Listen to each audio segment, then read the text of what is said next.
प्रणाम पंडित जी। अरे रुकी रुकी रुकी महाराज कहेंगे रोकी ना ठोके दम की बोले ब्रेक रही तब ना रुकी आ तू सामने आवे छे कहू ठोक देली तब।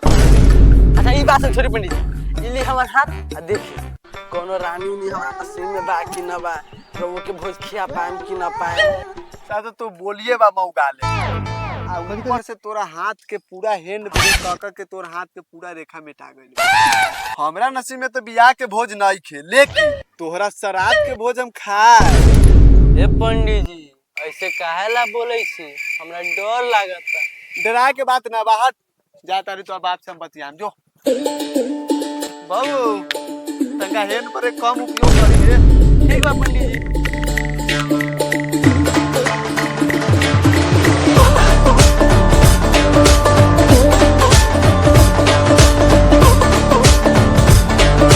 कहत कबीर सुनो भाई साधु काहो रामजीत भाई।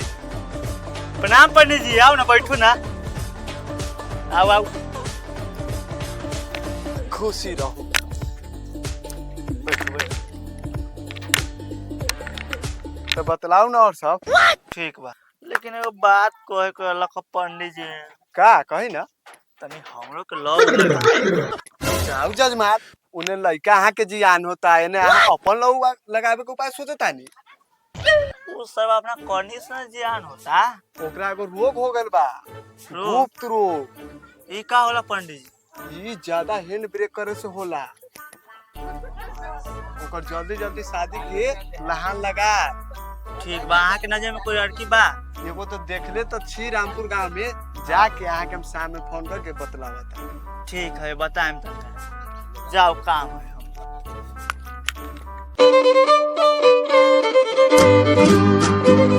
मादा भाई के घर से ये नहीं है बा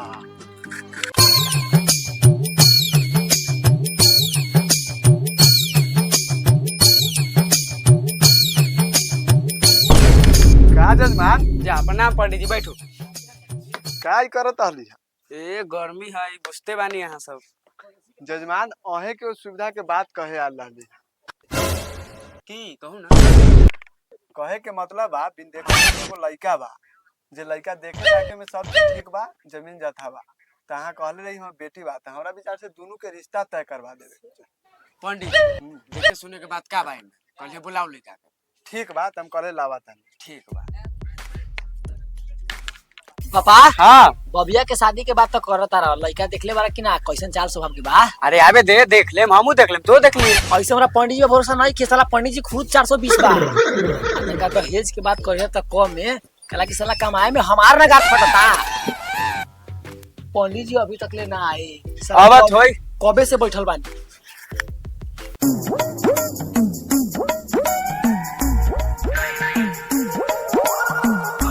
पंडित जी प्रणाम प्रणाम। प्रणाम प्रणाम बैठो बैठो तो सब चीज ठीक ठाक बा ना। हाँ सब ठीक बा रहुआ कही ओनियो से सब आवेला ठीक बा जल्दी बुलाई सबको तो सब टाइट कर लूंगा। ठीक बा वो आपते होई।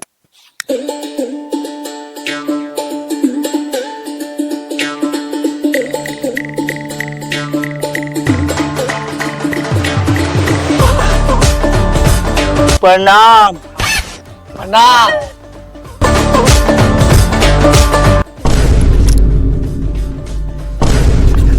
जा जा जा जा जा बाहर की व्यवस्था बाहर बा अंदर का है कर को व्यवस्था बाहर बा मतलब कर को तुम पापा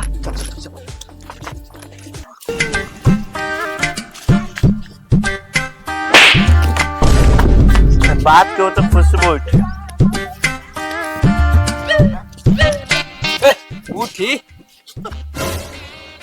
उठी ए मैडम कुकुर आते कि समझी आती रवा जे समझी रवा मचान में बैठे रहा जाए जाए मचान में बैठी आई पे यार बाबूजी बैठी आया तक पंडित जी बैठी बैठो बैठो बैठ सर पंडित जी, चार ना बैठा मैं पे बैठम बैठू बैठू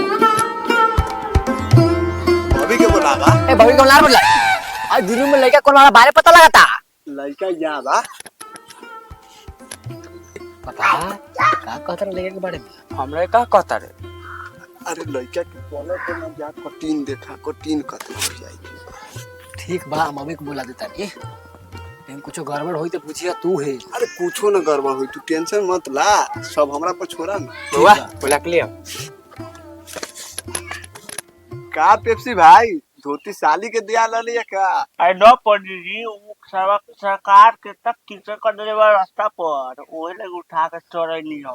ठीक है कही। पंडित जी समधी साहब तो लगा था दोनों टांग में कूदा हुई थोड़ी। बर्दाश्त करी, अभी समझीनी से मिले के बाकी बा। बैठी बैठी।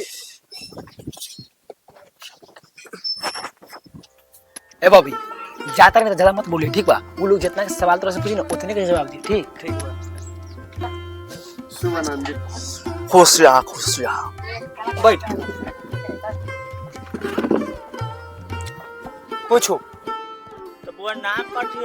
स्वानी कुमार। और कुछ पूछे के वालों पूछी ना लड़की पसंद ना बुआ। पंडित जी पसंद बने। ठीक बात है, लड़का लेके जाए आपन के बात निकाल। यो ठीक है नहीं। हां हां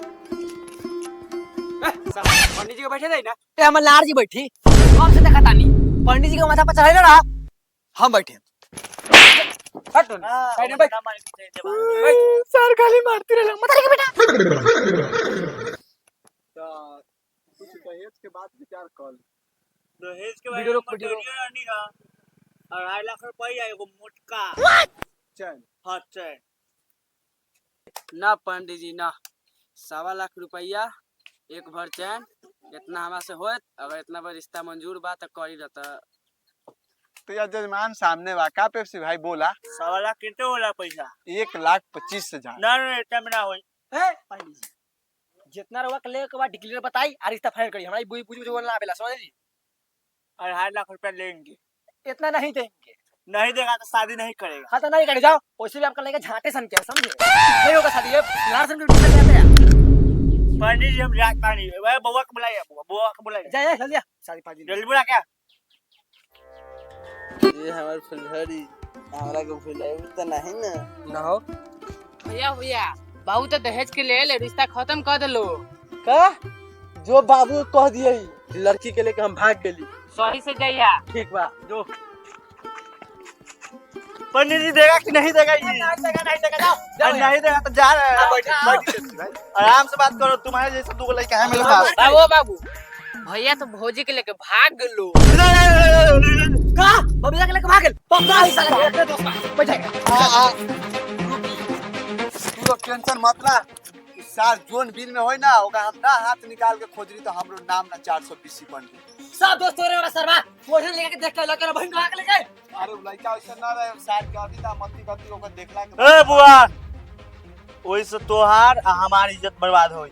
चलो इस सारा दुन्नु के खोज के ला बतानी। चाली लेकिन ना बेटा तो वो कहां था रे। चल चल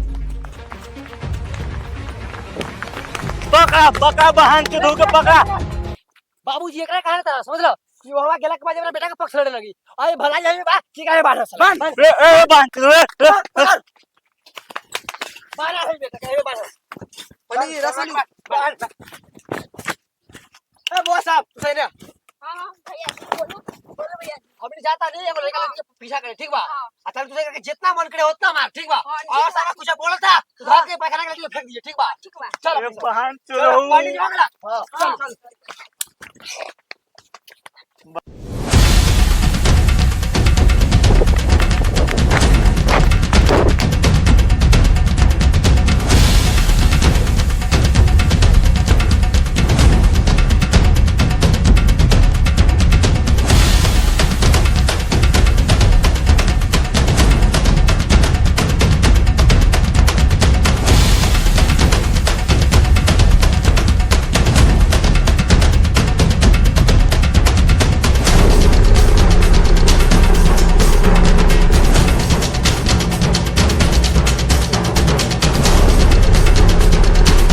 साला इतना औकात कि लड़की देखे आले और लड़की लेके भाग कर लिए ले।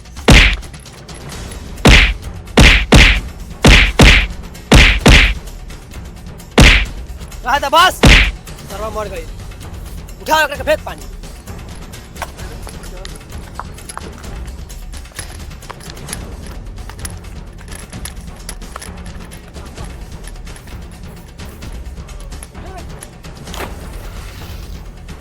चलो साला बहुत हीरो बन